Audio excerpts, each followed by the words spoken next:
estaba la vida, ella era la luz de los hombres. La luz en las tinieblas resplandece y las tinieblas no prevalecieron contra ella. Amén. Entonces, vamos a tener una oración. Hermanito Raúl, ¿nos puede elevar en oración por la palabra? Sí, amén.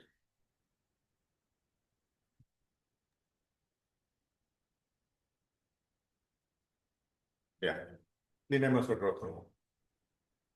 Amado Señor, te invocamos en el nombre de Cristo Jesús en este momento, para que nos tomes a cada uno de nosotros y saques todo aquello que impida poder comprender y tomar nuestra porción de tu palabra, la cual va a expresar nuestro hermano Jaime, para que sí podamos edificarnos y llenarnos de tu amor y de tu esperanza, Santo Señor. Amén. También llena a nuestro hermano de tu espíritu, Señor, nuestro hermano Jaime, para que todo lo que exprese y diga a través de su boca sea tu palabra, Señor, y así podamos recibir todo ese mensaje que tú quieres expresarnos hoy día para que tengamos grabado en nuestras mentes y nuestros corazones todo ese amor que tú entregas a tus hijos, mi Señor. Que tu Espíritu Santo esté presente en este momento, te lo pido, en el nombre de Cristo Jesús. Amén, Señor. Amén. Amén. Bien, hermanito Jaime, entonces, dispuesto el audio para ustedes, un momento. Amén. Gracias, hermanita Carmen. Y qué gusto saber de nuestra hermana Elvira Vergara, a quien le aprecio mucho, a ella y a su familia. Le apreciamos con mi familia. Y qué hermoso ministerio el que está desarrollando allá en Alto Hospicio, en Iquique, en fin. Cierto, que Dios la bendiga grandemente a ella, a su familia y a ese ministerio tan hermoso que tiene. Y es un ministerio difícil, no es fácil. Así que vayan mis saludos para ella y su familia y para toda la iglesia, para todos mis hermanos y hermanas que están ahí reunidos, tanto presencialmente como por el Zoom. ¿Ah? Bueno, el texto bíblico que leyó nuestra hermanita Elvira, ¿cierto? Es bien decidor, ¿cierto?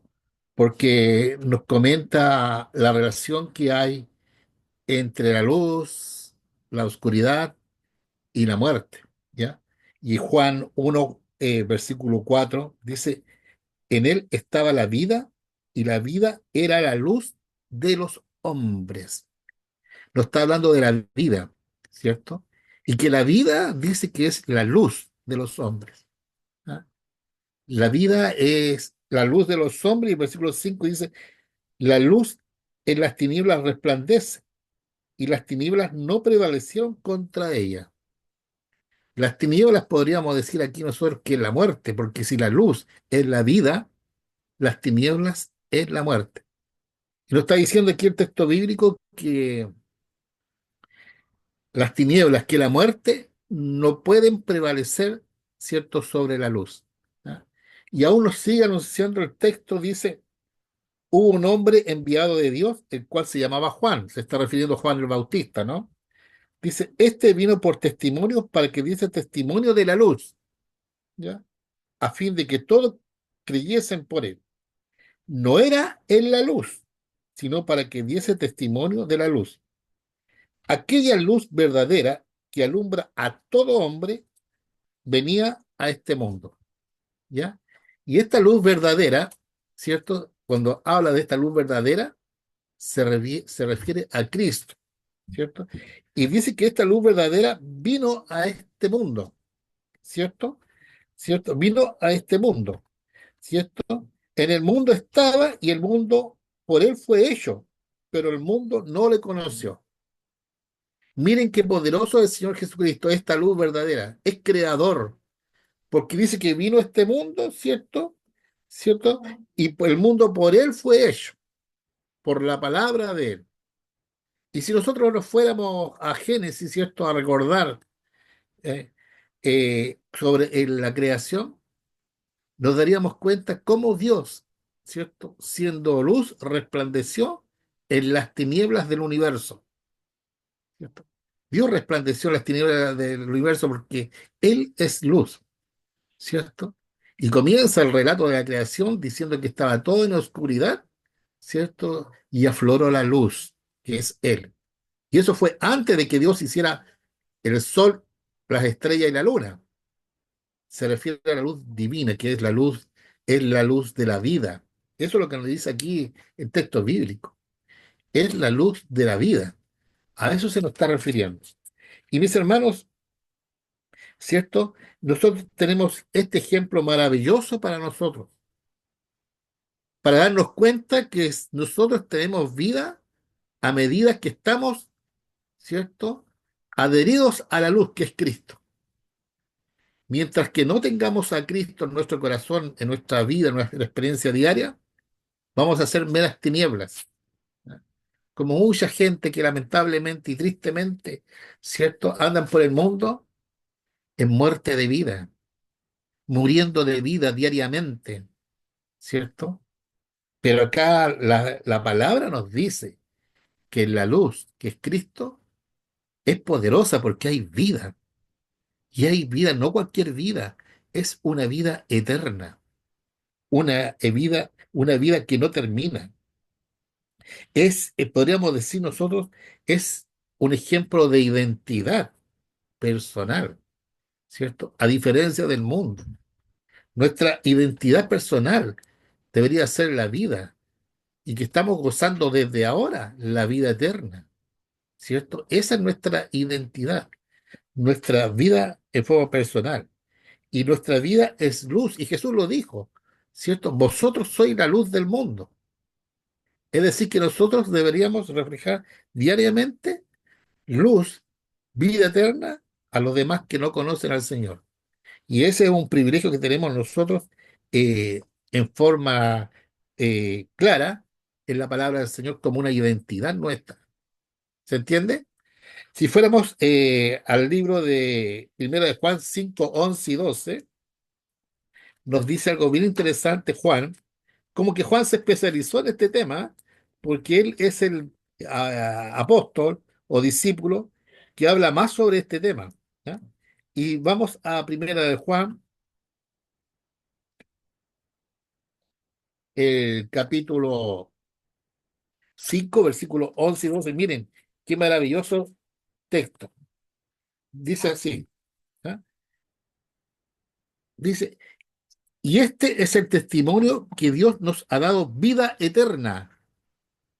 ¿Ya? Dice, y este testimonio que Dios nos ha dado vida eterna, y esta vida está en su Hijo. ¿Ya?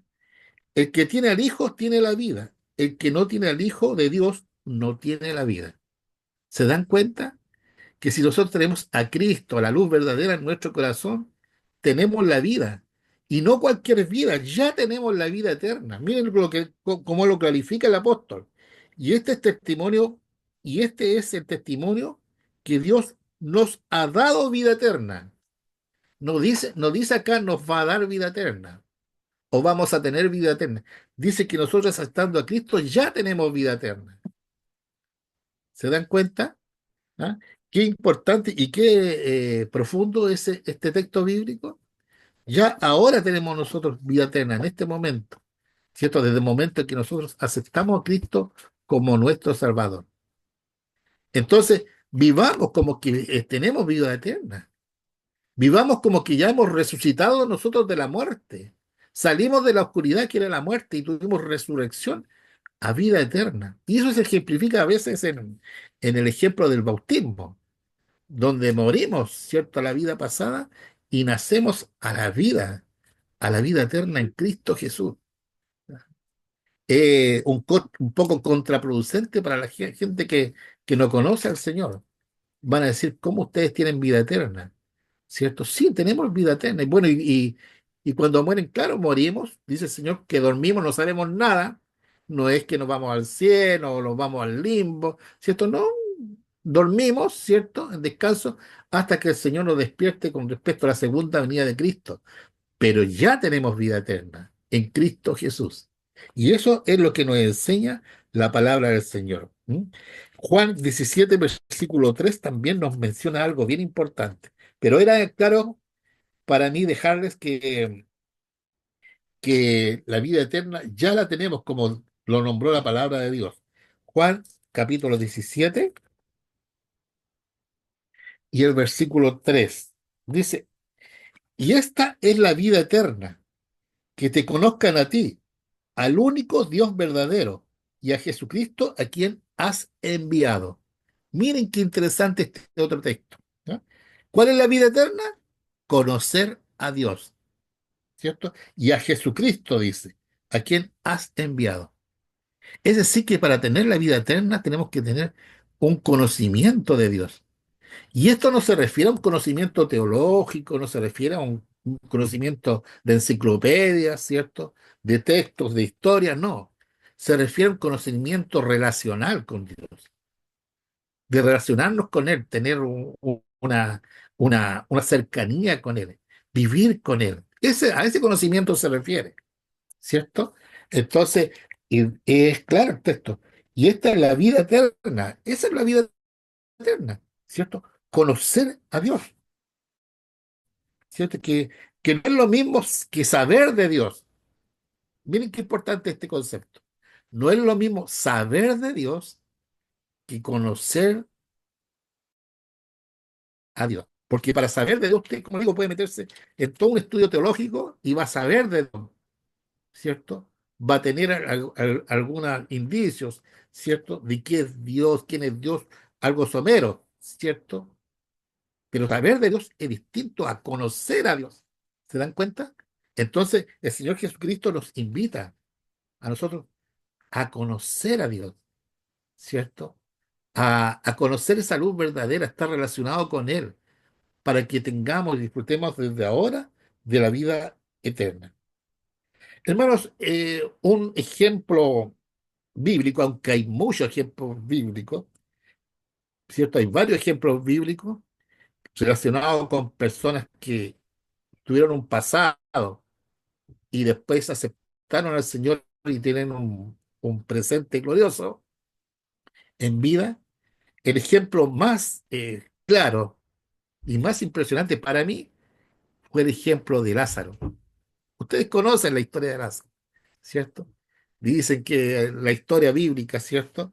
Que Lázaro estuvo enfermo, ¿cierto? Empezó a empeorar su salud grandemente, pero la familia de Lázaro, las hermanas de Lázaro, comenzaron a llamar a Jesús enviándole mensajes que Lázaro se estaba grabando, ¿cierto? Y dice ahí la Biblia que Jesús, sabiendo eso, ¿cierto? Se mantuvo ahí a una distancia y no acudió inmediatamente, sino que acudió 4 días después de que Lázaro había muerto.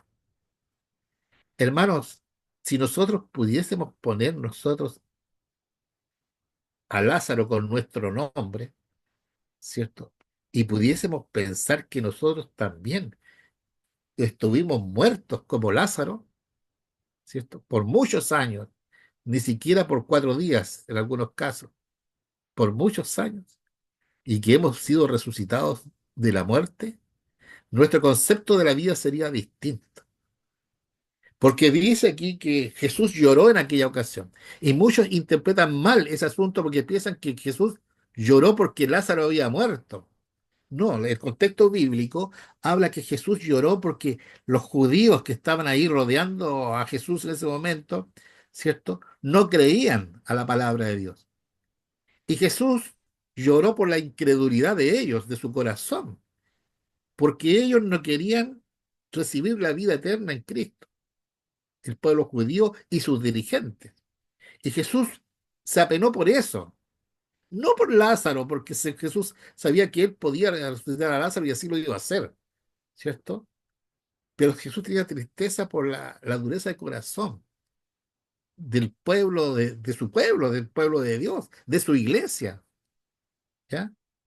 Y dice que la historia, que Jesús acudió a la tumba de Lázaro y María le dijo, Señor, pucha, si hubieses estado aquí antes, Marta y María, ¿cierto? Le decían, Señor, no habría pasado esto. Y Jesús le dice algo bien impresionante, no, esto ocurrió para la gloria de Dios, para la gloria de Dios. Y ahí están las palabras registradas en la Biblia que ustedes lo pueden encontrar, ¿no? Perdón, en Juan capítulo 11, versículo 38, en adelante está la historia. ¿cierto? Donde Jesús, en voz fuerte, con autoridad, grita, Lázaro, sal fuera, ¿cierto? Lázaro, ven, sal de la tumba. Y dice ahí lo impresionante, hermanos, que Lázaro se levantó y comenzó a caminar con mucha dificultad porque estaba vendado, ¿cierto? Jesús había pedido que corrieran la piedra y Lázaro resucitó sano y salvo, lleno de vida, salió de la muerte, salió de la oscuridad, escuchó la voz de la luz, Lázaro, ven fuera. Y yo me imagino, hermanos, que de ahí en adelante, ¿cierto? Cambió la vida de Lázaro. Pienso que cambió la vida de Lázaro. Porque lo impresionante de ese milagro, ese milagro, uno de los milagros más grandes que hay registrado en la Biblia. El primer milagro grande fue cuando Dios abrió el mar rojo, ¿se acuerdan? Y pasó el pueblo en seco. Y todos los milagros de Dios son impresionantes. Pero este es, para nuestra época, muy impresionante que una persona, estando fallecida 4 días, maloliente a cadáver, ¿cierto? Salga a la voz de la luz, a la voz de Cristo. Lázaro, ven, sal fuera. Y Lázaro se levantó. Y yo creo que la gente se convulsionó, dice la palabra de Dios, que hubo mucha gente que creyó en Jesús.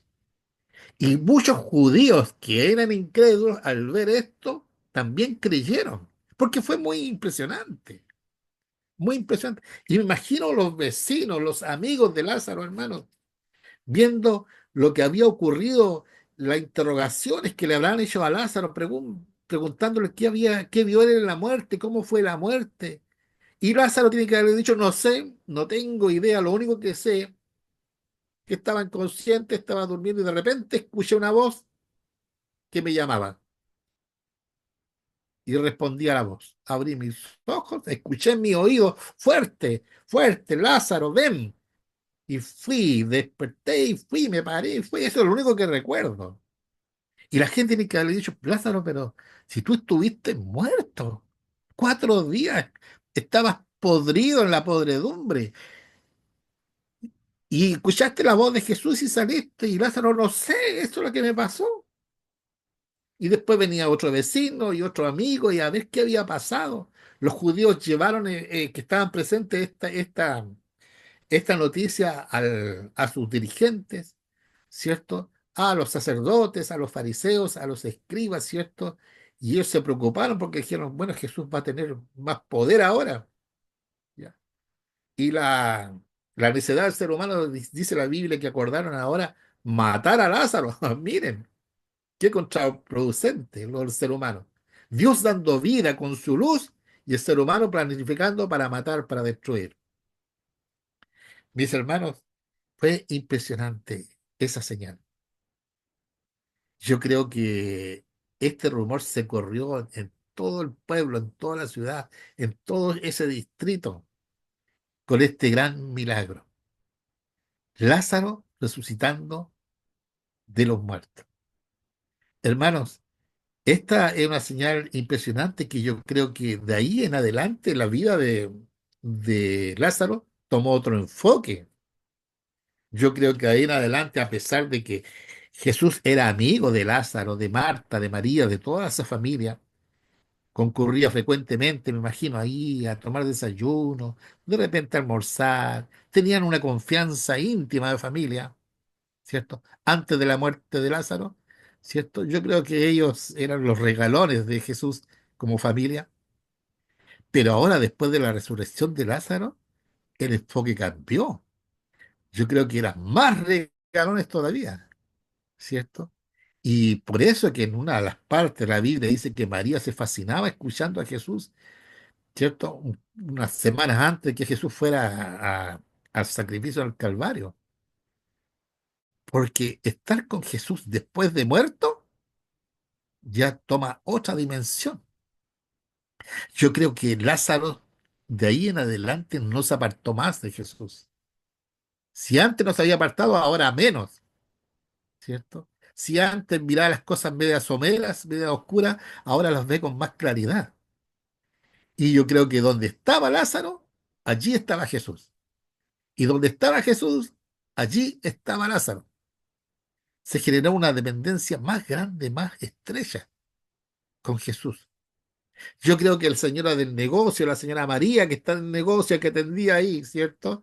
Y esas señoras que están en todas las poblaciones que se encargan de divulgar cualquier noticia al barrio, esa señora yo creo que empezó a divulgar en todo el barrio lo que había ocurrido ahí, en la casa de Lázaro, ¿cierto? Y Lázaro donde caminaba, yo pienso, después de haber resucitado, ¿cierto? A su vida diaria, ¿cierto? Cuando caminaba por la calle, la gente lo miraba y decían, este es el hombre que estuvo muerto, este es el hombre que estuvo podrido ahí en la tumba, este es el resucitado, este es el hombre que sigue a Jesús. Este es el hombre que tiene vida. Este es el hombre inmortal, deben haber dicho. Yo creo, tienen que haber dicho, ¿ah? Este es el hombre inmortal, que no muere. Y cuando los judíos querían matar ahora a Lázaro, porque era una evidencia del poder de Cristo, deben haber dicho los vecinos, pero ¿cómo se le ocurre matar a alguien que es inmortal, que tiene vida? ¿Ya? ¿Y cuántas cosas hablaban de Lázaro? ¿Cuántas cosas hablarían de Lázaro? Miren, yo quiero, ustedes que tienen su Biblia ahí, busquen en la Biblia, ¿la tienen en la Biblia ahí? ¿Ya? Busquen el libro de Lázaro, capítulo 15, versículo 28. Lázaro, capítulo 15, versículo 28. Le repito, el libro de Lázaro, capítulo 15, versículo 28. ¿Lo encontraron? Para que lo leamos juntos. ¿Sabe que yo no lo encontré? Porque no existe el libro de Lázaro. No existe el libro de Lázaro. Y saben, mis hermanos, que es muy confuso esto. Porque Lázaro tendría que haber tenido un libro contando su experiencia ahí. Los otros discípulos lo tuvieron. ¿Y por qué Lázaro no? ¿Por qué Lázaro no tuvo un libro en la escritura? ¿Saben por qué? Porque Lázaro era un libro viviente. No era necesario que él escribiera nada, era su testimonio, su vida. ¿Cierto? Que él era vida eterna, gracias a Cristo. Por lo tanto, no había que ir a un manuscrito de Lázaro para ver lo que había pasado.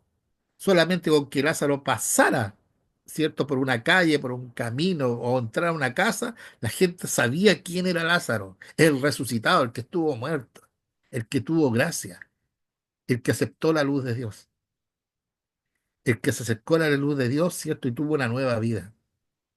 Aquí quiero llegar con esto, hermanos, de que nosotros, ¿cierto?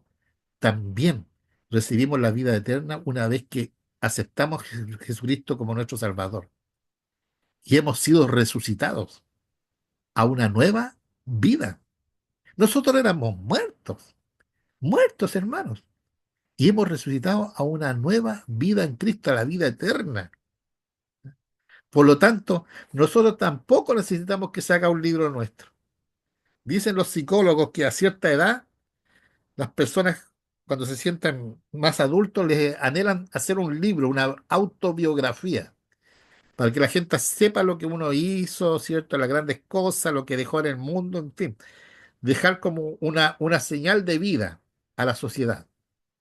Eso lo dicen los psicólogos. Y parece que es cierto, porque me he dado cuenta de varios casos de personas que te gustaría hacer. No, me gustaría dejar un libro de mi vivencia.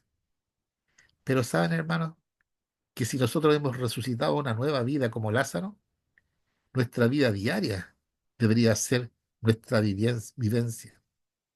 La gente debería ver en nosotros a Cristo. ¿Ah?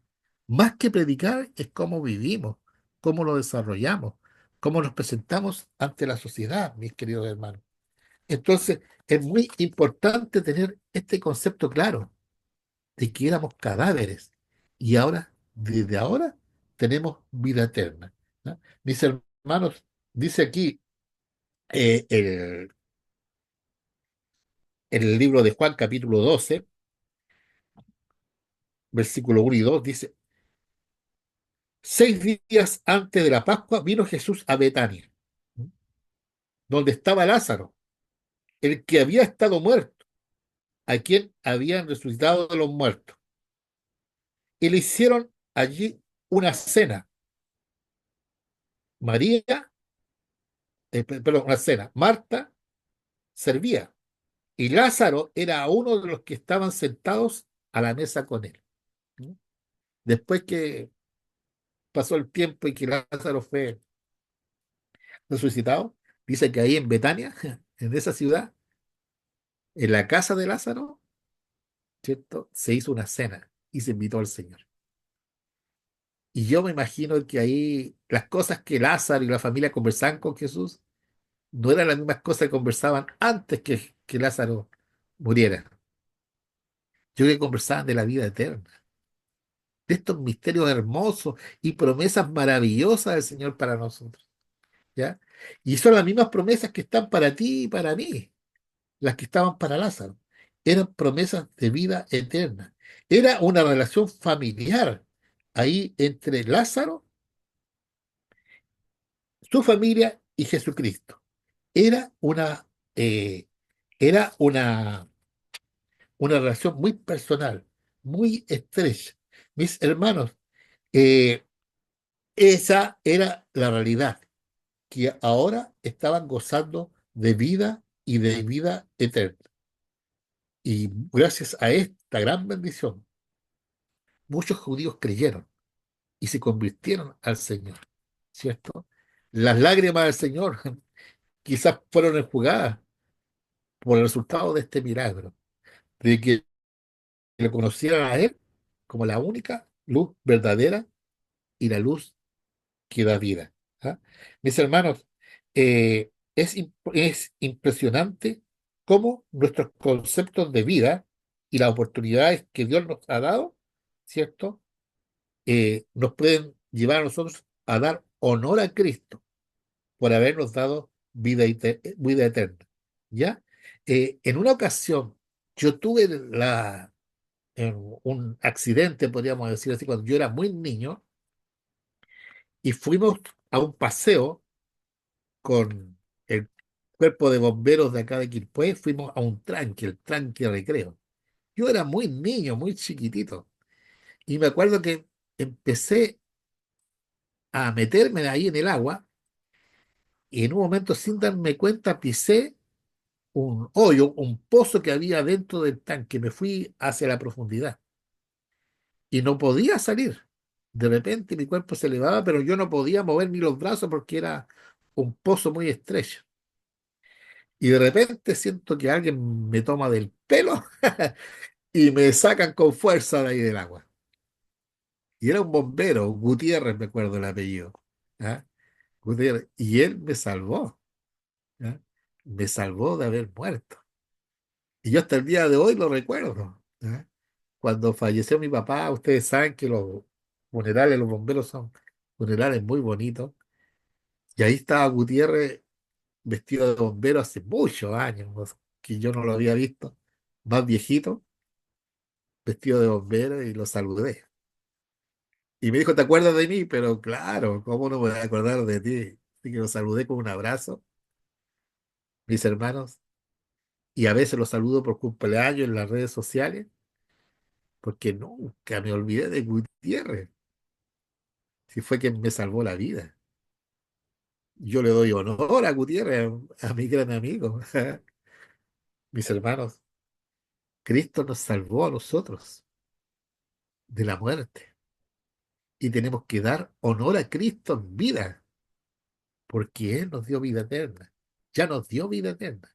Muchos esperan la vida eterna que va a ser después de la segunda venida de Cristo. No, la vida eterna se empieza a disfrutar ahora, hoy. desde el momento en que aceptas a Cristo, ¿cierto? Una comunión más íntima con el Señor, una comunión más estrecha, ¿ya? Yo soy la verdad y la vida, dijo el Señor.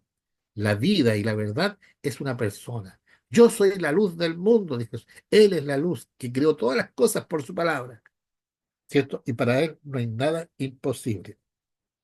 Mis hermanos, Dios nos llamó de la oscuridad a la luz. Y la luz es vida y vida eterna. ¿Ah? Dice, conocer a Dios. Tenemos que conocer a Dios en nuestra intimidad, cono- que es distinto a conocer de Dios. Ya lo vimos eso, ¿cierto? En mis queridos hermanos. Ahora se habla mucho sobre la meritocracia. No sé si tú lo has escuchado. Especialmente los partidos políticos ahora hablan mucho de la meritocracia para tener un cargo público, que se ha cuestionado bastante, ¿cierto? ¿Cierto? No, y meritocracia se refiere a hacer, ¿cierto? Una carrera funcionaria, ¿cierto? Con vocación para ejercer el cargo, por mérito, ¿cierto? Y no el asunto de amistades o de algunos favorecimientos. Esa es la meritocracia en este mundo, ¿ya?